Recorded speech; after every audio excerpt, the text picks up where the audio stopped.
घनसावंगी बस स्थानकाच्या अपुऱ्या कामाचे उद्घाटन करून राजेश टोपे यांनी श्रेय लाटण्याचा केविलवाणा प्रयत्न केल्याचा आरोप भाजप किसान मोर्चा महाराष्ट्र राज्याचे सदस्य अंकुशराव बोबडे यांनी केलेला आहे.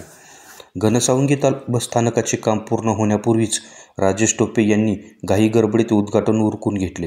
शासनाने गोरगरीब जनतेच्या सोयीकरिता 7 कोटी रुपयांचा निधी बस स्थानकाकरता दिला होता, परंतु गुत्तेदारांनी अतिशय निकृष्ट दर्जाचे काम केले आहे, असा आरोप भाजप किसान मोर्चाचे सदस्य अंकुशराव बोबडे यांनी केलेला आहे.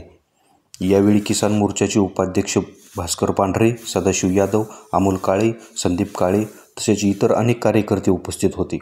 माधव न्यूज महाराष्ट्र संपादक सुरेश पोटे. बोबडे साहेब, तुमची काय मागणी होती बस स्टँडबद्दल? घनसावंगी येथे महायुतीच्या सरकारमध्ये 7 कोटी रुपये निधी देऊन घनसावंगी येथे बस स्टँड मंजूर केले. त्या बस स्टँडचं अर्धवट काम असताना आमदार राजेश टोपे यांनी घाई गडबडीमध्ये इलेक्शनच्या पिरियडमध्ये त्याचं उद्घाटन केलं. अधुऱ्या कामाचं श्रेय घेण्याचा प्रयत्न केला. हे आम्ही ज्यावेळेस निदर्शनास आणून दिलं व बस स्टँडची पाहणी केली असता त्या ठिकाणी जवळपास 50 ते 60% काम बाकी होतं.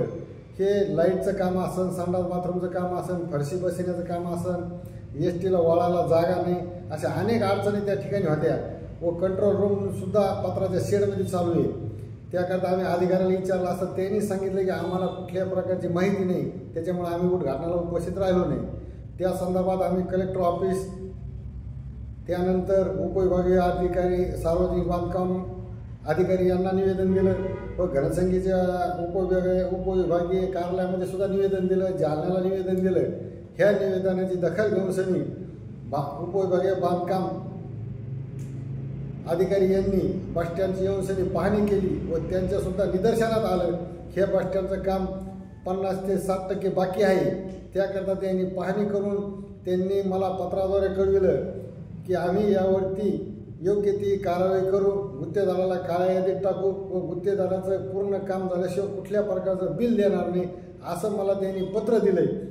ह्या ठिकाणी मी एवढं तुम्हाला सांगतो. त्या माहितीचा अधिकार दिला का तुम्ही? माहितीचा अधिकार नव्हता त्याला, मी त्या ठिकाणी निवेदन दिलं होतं. तर माझ्या निवेदनाची दखल घेऊन सनी उपविभागीय अधिकारी यांनी याच्यावर दखल घेतली, कारण की मी एक पार्टीचा, भारतीय जनता पार्टी किसान मोर्चाचा प्रदेश कार्यकारिणी सदस्य असल्यामुळं त्यांनी माझी दखल घेतली आणि योग्य ते कारवाई करण्याचं आश्वासन दिलं. धन्यवाद.